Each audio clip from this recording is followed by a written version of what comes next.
Welcome to Brain Box Education. और यहाँ एक ही रूल है, रट्टा नहीं, समझ के सीखो। मैं हूँ अतौर और ये है लास्ट रिवीजन सीरीज। इस चैनल पे हम केमिस्ट्री को रटवाते नहीं, हम केमिस्ट्री को सिंपल बना देते हैं ताकि बैक बेंचर भी बोले अरे भाई ये तो आसान है।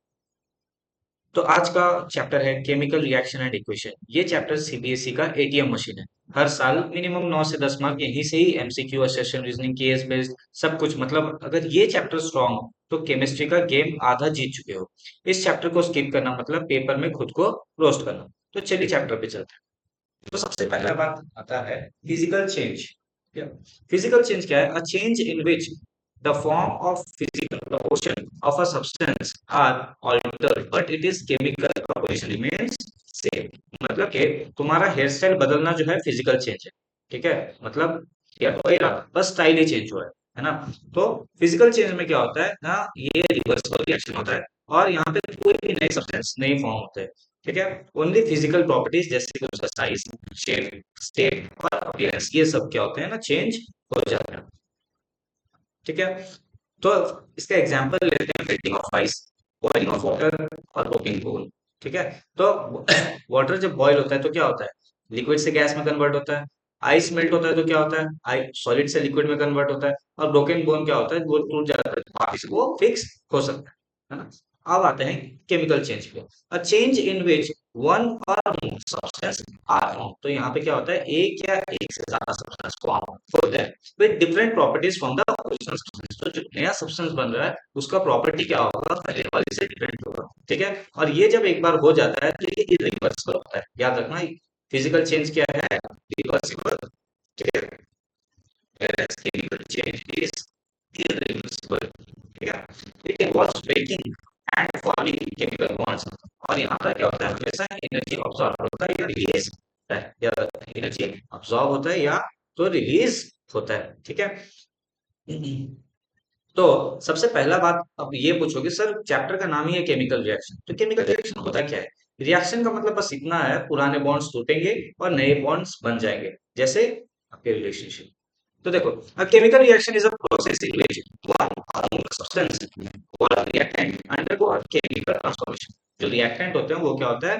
केमिकल ट्रांसफॉर्मेशन में जाते हैं और वो नए सब्सटेंस बनाते हैं जिसको हम लोग बाद में क्या कहते हैं? प्रोडक्ट कहते हैं, with different physical and chemical properties। तो what happens in a chemical reaction? तो मेन बात होता है केमिकल रिएक्शन में होता क्या है ना, atoms in the reactant rearrange by breaking existing chemical। तो पुराने बॉन्ड बदलते हैं, ठीक है, तोड़ते हैं, and forming new bond, sorry वो नए वाले बॉन्ड बनाते हैं, resulting in the product with different composition. तो यहाँ पे क्या होता है ना, कॉम्पोजिशन डिफरेंट हो जाता है।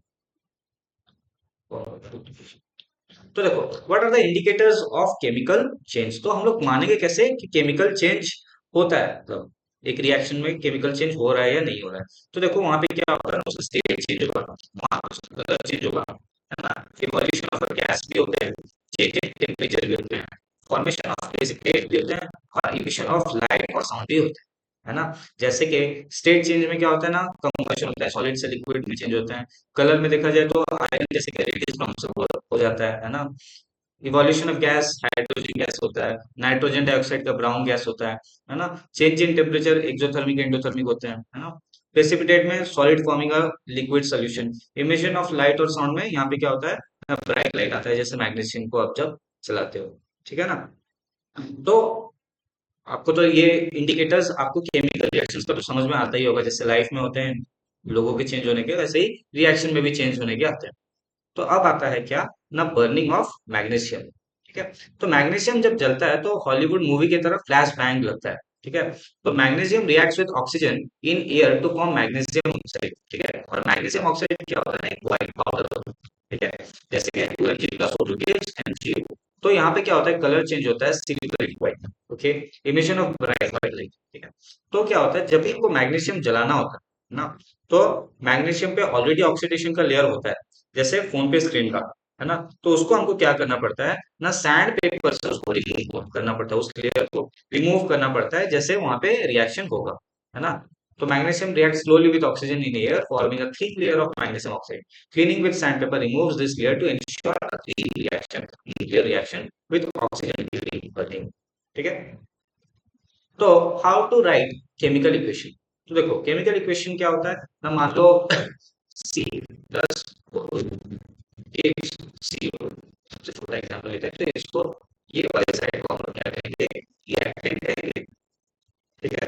और इस वाले साइड को हम लोग क्या कहेंगे, प्रोडक्ट कहेंगे। हाँ, तो देखो हम लोग इसको या तो वर्ड इक्वेशन में लिख सकते हैं, जैसे कि जिंक क्लोराइड प्लस हाइड्रोजन, ठीक है, गिव्स हाइड्रोजन क्लोराइड और जिंक, है ना। वैसे सिंबॉलिक रिएक्शन क्या है ना, Zn plus 2HCl gives ZnCl plus hydrogen. ये होता है आपका सिंबॉलिक इक्वेशन और ये होता है आपका वर्ड इक्वेशन। तो यहाँ पे कंपोनेंट देखा जाए तो हम लोग यहाँ पे प्लस का साइन यूज करते हैं जब दो रिएक्टेंट क्या होता है, रिएक्ट करते हैं, और एक क्या होता है, हाइड्रोजन का यूज करते हैं जहाँ पे हम लोग सेपरेट करते हैं रिएक्टेंट और प्रोडक्ट को दिखाने के लिए, ठीक है। और कुछ चीजों का यूज करते हैं, जैसे कि सॉलिड के गैस का यूज करते हैं, एल यूज करते हैं, लिक्विड के जी यूज करते हैं गैस के, और एक यूज करते हैं एक्वस के लिए, ठीक है। अब आते हैं मेन टॉपिक पे, बैलेंसिंग, है ना। तो बैलेंसिंग जो है हम लोग यहाँ पे law of conservation of mass को फॉलो करते हैं। कौन से law, law of conservation of mass. Okay, mass में क्या होता है ना, रिएक्टेंट साइड में जितने होंगे प्रोडक्ट साइड में भी उतने ही करेंगे, ठीक है। जैसे कि देखो Fe3 है यहाँ पे, तो हमको इस साइड में Fe क्या है, 3 है ना, इस साइड में Fe क्या है, 1 है। तो इसको बराबर करने के लिए हमको 3 का मल्टीप्लिकेशन यहाँ पे करना पड़ेगा, है ना। मतलब 3 हमको यहाँ पे लिखना पड़ेगा, ठीक है। आप देखो यहाँ पे वो 4 है और यहाँ पे वो सिर्फ 1 है ना, तो इसको बैलेंस करने के लिए हमको यहाँ पे 4 लिखना पड़ेगा ना, 4, ठीक है। और अब जब 4 लिख देते हैं तो हाइड्रोजन कितना हो गया, 4 टू 8, तो यहाँ पे भी हमको हाइड्रोजन में 4 मल्टीप्लाई करना पड़ेगा, जैसे कि 4 को यहाँ पे 4 हाइड्रोजन जैसे यहाँ पे था, हाँ। तो इस साइड में क्या है, ऑक्सीजन यहाँ पे सिर्फ 1 है ना, इसको 4 मल्टीप्लाई करना पड़ेगा, और हाइड्रोजन यहाँ पे 2 है, ठीक है। तो इसको भी हमको यहाँ पे कितना मल्टीप्लाई करना पड़ेगा, 4 मल्टीप्लाई करना पड़ेगा। तो 4 की तो यहाँ पे 8 हो गया, यहाँ पे भी 4 मल्टीप्लाई करेंगे तो ये 8 हो गया, ये 4 है, ये 4 है, तो अब क्या हो जाएगा, इक्वेशन कैसा बन रहा है, Fe3O4 plus 4H2 gives 3Fe plus 4H2O। ये आपका क्या बनेगा, ये रिएक्शन बनेगा। ऐसे करके हम लोग क्या करेंगे, इसको बैलेंसिंग करेंगे, एक एक इंडिविजुअल प्रोडक्ट को लेंगे और उसको दोनों साइड को बैलेंस करने का कोशिश करेंगे, ठीक है। यहाँ पे याद रखना कौन सा लॉ का यूज होता है, लॉ ऑफ कंजर्वेशन ऑफ मास का यूज होता है। तो रिएक्शन भी लोगों जैसे होते हैं, ठीक है ना, कोई मिल जाता है, कोई टूट जाता है, कोई किसी को रिप्लेस कर देता है, ठीक है। तो देखते हैं यहाँ पे, है ना। तो टाइप्स ऑफ रिएक्शन में आते हैं तो क्या आता है, combination, decomposition, displacement, double displacement, oxidation reduction and exothermic endothermic reaction. एक हम लोग देखेंगे सेपरेटली। तो सबसे पहले आप आते हैं कॉम्बिनेशन रिएक्शन पे। कॉम्बिनेशन रिएक्शन में क्या होता है, दो या दो से ज्यादा रिएक्टेंट कॉम्बाइन होते हैं और एक सिंगल प्रोडक्ट फॉर्म होता है। क्या हुआ, दो रिएक्टेंट होता है और एक सिंगल प्रोडक्ट फॉर्म होता है। मान लो ए प्लस बी, ए एक रिएक्टेंट और बी एक रिएक्टेंट है, दो रिएक्टेंट मिले तो आपका प्रोडक्ट मिल गया। फॉर एग्जांपल क्या हो गया यहाँ पे, 2 Mg प्लस 4 गिव्स MgO, है ना। ये जो MgO है यहाँ पे कैसा होता है, व्हाइट गैस देता है। क्यूरी ऑक्साइड और सॉरी सिल्वर ऑक्साइड और सिल्वर को जब हम लोग मिला रहे हैं ऑक्सीजन के साथ, तो यहाँ पे क्या होता है, फॉर्मेशन ऑफ वाटर होता है, ठीक है। फिर और क्या आ गया यहाँ पे, कैल्शियम ऑक्साइड को जब वाटर के साथ मिलाते हैं तो कैल्शियम हाइड्रोक्साइड होता है, जिसको हम लोग ब्रेकिंग ऑफ लाइन भी कहते हैं। तो सिंगल से डबल होने का प्रोसेस होता है कॉम्बिनेशन।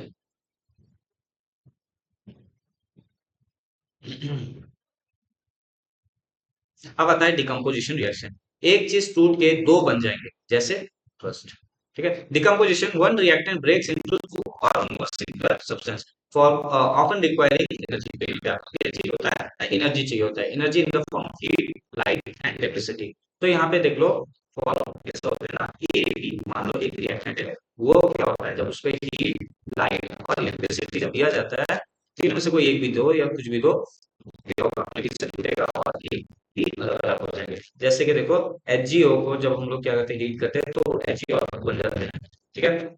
सिमिलरली उसी HgO को फिर से जब करते हो तो इलेक्ट्रोलिसिस ऑफ वाटर भी हो जाता है।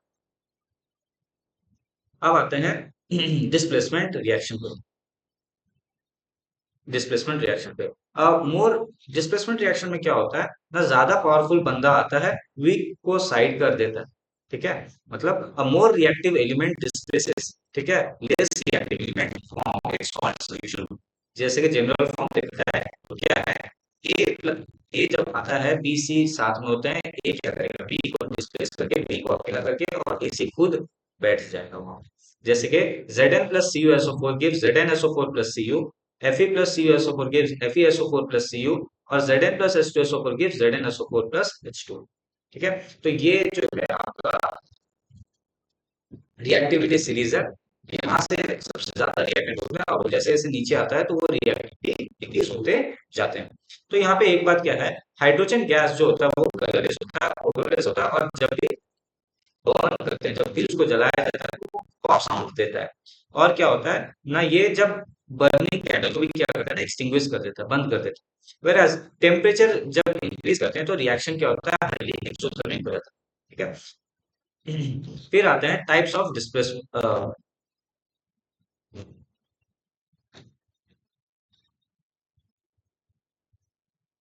अब डिकम्पोजिशन रिएक्शन के क्या होते हैं ना, कुछ टाइप्स होते हैं। ठीक है, जैसे कि thermal decomposition, decomposition cause by heat. तो यहाँ पे क्या होता है ना, डिकम्पोजिशन कैसे होता है ना, हीट के फॉर्म से होता है। जैसे कि CH3 को हीट देंगे तो कैल्शियम ऑक्साइड और कार्बन डाइऑक्साइड देगा। FeSO4 को जब हीट करते हैं तो Fe2O3 SO2 और SO3 देगा। PbNO3O2 को जब हीट करते हैं तो PbO प्लस ONO2 देगा आपको। वेयर एज इलेक्ट्रोलिसिस जब देखा जाए तो डिकम्पोजिशन जब होगा, यहाँ पे क्या होगा, बाय करंट, इलेक्ट्रिक करंट के थ्रू होंगे। जैसे कि वाटर को जब आप इलेक्ट्रिसिटी सप्लाई करते हो तो वो क्या करता है, हाइड्रोजन और ऑक्सीजन को अलग कर देता है।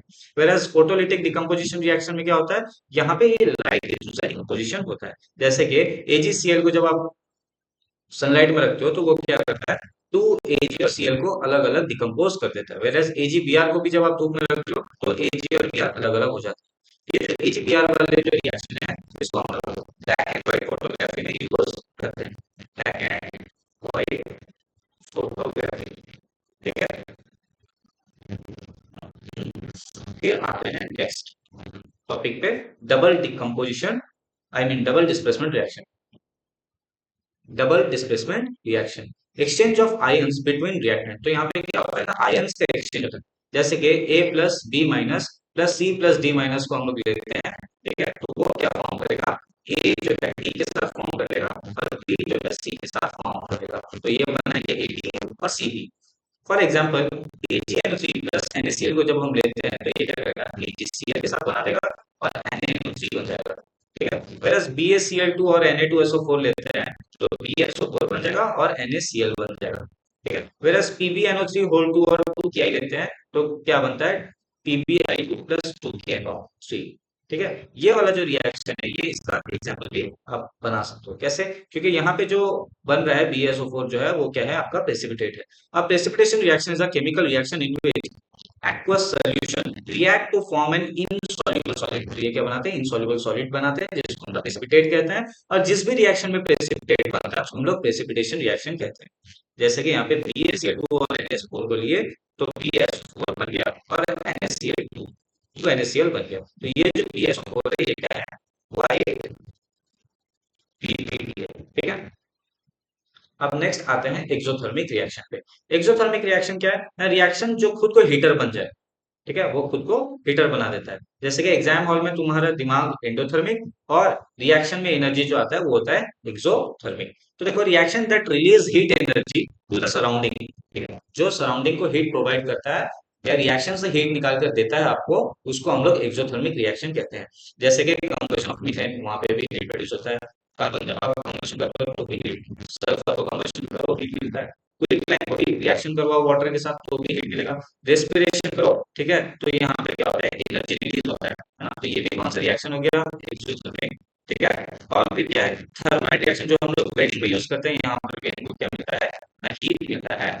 मतलब रिएक्शन से जब हीट मिले तो वो क्या होता है, एक्सोथर्मिक रिएक्शन। और जब हमको उल्टा देना पड़े हीट, ठीक है, इलेक्ट्रिसिटी, और क्या है ना, और हो जाता है हम लोग को सनलाइट, हाँ, ये सब कुछ जब देना पड़ता है हमको, तो ये होता है क्या, इंडोथर्मिक रिएक्शन, जहां पे हमको देना पड़ता है। रिएक्शन क्या करेगा, उसको अब्सॉर्ब करेगा उस एनर्जी को from the surrounding, usually in the form of heat. The energy of the product is higher, तो एनर्जी का जो होता है प्रोडक्ट का वो क्या होता है, ज्यादा होता है देन सराउंडिंग, तो इसी वजह से हमको देना पड़ता है। पर अब क्या होता है ना, एग्जाम्पल सिंथेसिस है ना, सनलाइट को देना पड़ता है, डिकम्पोजिशन ऑफ कैल्शियम कार्बोनेट, यहाँ पर भी हमको हीट देना पड़ता है ना, डिकम्पोजिशन ऑफ लेड नाइट्रेट, तो यहाँ पर भी आपको हीट देना पड़ता है, फिर डिकम्पोजिशन ऑफ फेरस सल्फेट, तो यहाँ पर भी आपको हीट देना पड़ता है। तो अब आते हैं एंडोथर्मिक रिएक्शन, है ना, रिएक्शन जो तुमसे एनर्जी ले।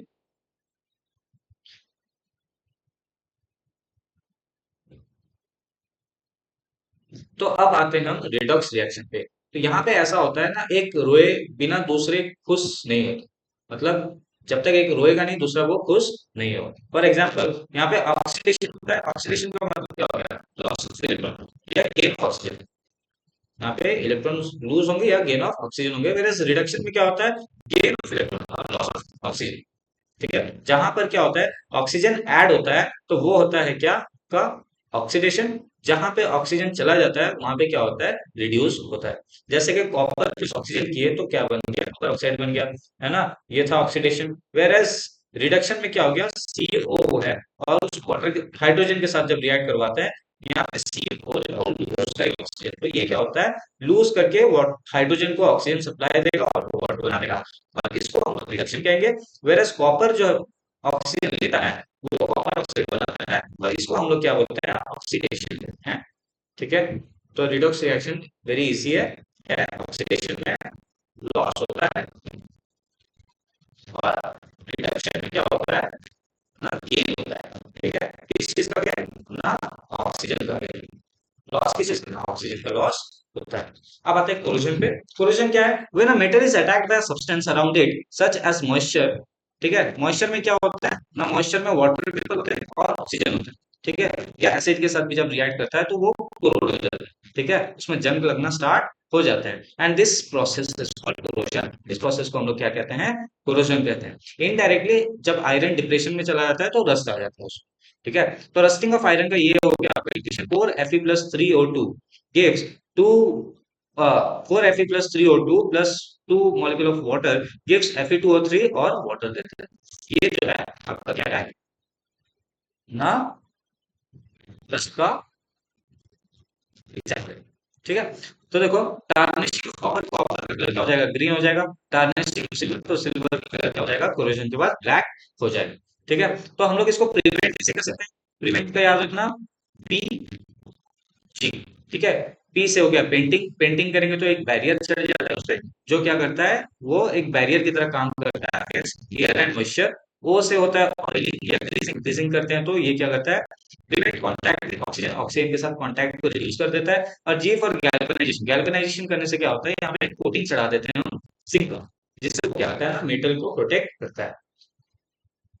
Rancidity, rancidity is the process, ये क्या एक तरीका है जहाँ पे स्लो ऑक्सीडेशन होता है। ठीक है, जो होता है slow oxidation of oil and fat, जो कहाँ पे प्रेजेंट होते हैं, फूड मटेरियल में प्रेजेंट होते हैं, जिसके वजह से क्या होता है, खाना खराब हो जाता है, जिससे खाने में गंदे स्मेल आते हैं और उसका टेस्ट भी क्या होता है, चेंज हो जाता है।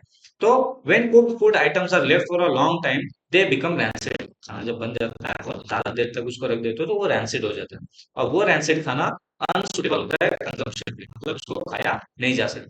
ठीक है, जैसे खुला चिप्स है ना, वो क्या करता है फ्यूचर में ट्रॉमा की तरह काम करता है, जब आप पैकेट खोल के देखोगे वो क्या होते हैं, सिल गए होते हैं। तो प्रिवेंशन हम लोग इसको बचा कैसे सकते हैं ना, यहाँ पर हम लोग एंटीऑक्सीडेंट का यूज करेंगे, है ना, एंटीऑक्सीडेंट जैसे कि BHA। BHA क्या है, butylated hydroxy, BHA butylated hydroxy anisole. ठीक है, और BHT क्या है, ब्यूटाइलेटेड हाइड्रोक्सी टोल्यूइन। ठीक है, याद रखना। फिर storing in air tight container, refrigeration जो करते हैं हम लोग वो क्या करता है, ऑक्सीडेशन को स्लो कर देता है। और फूड जो होता है वो पैक करके रखेंगे जब नाइट्रोजन गैस में, है ना, या तो और एक क्या रखो, इनर्ट गैस। हाँ, इन दो चीजों के अंदर जब रखते हैं तो इसकी वजह से क्या होता है, एसिडिटी प्रिवेंट हो जाता है। ठीक है, तो अगर आज का कॉन्सेप्ट समझ आ गया तो रट्टा मारने की जरूरत नहीं है। नेक्स्ट वीडियो में और ज्यादा रियल बोर्ड लेवल क्वेश्चंस और टॉपिक्स लेकर आएंगे। सब्सक्राइब करो, शेयर करो अपने दोस्तों के साथ, क्योंकि यहाँ एक मिशन है, रट्टा नहीं समझ के सीखो। Thank you.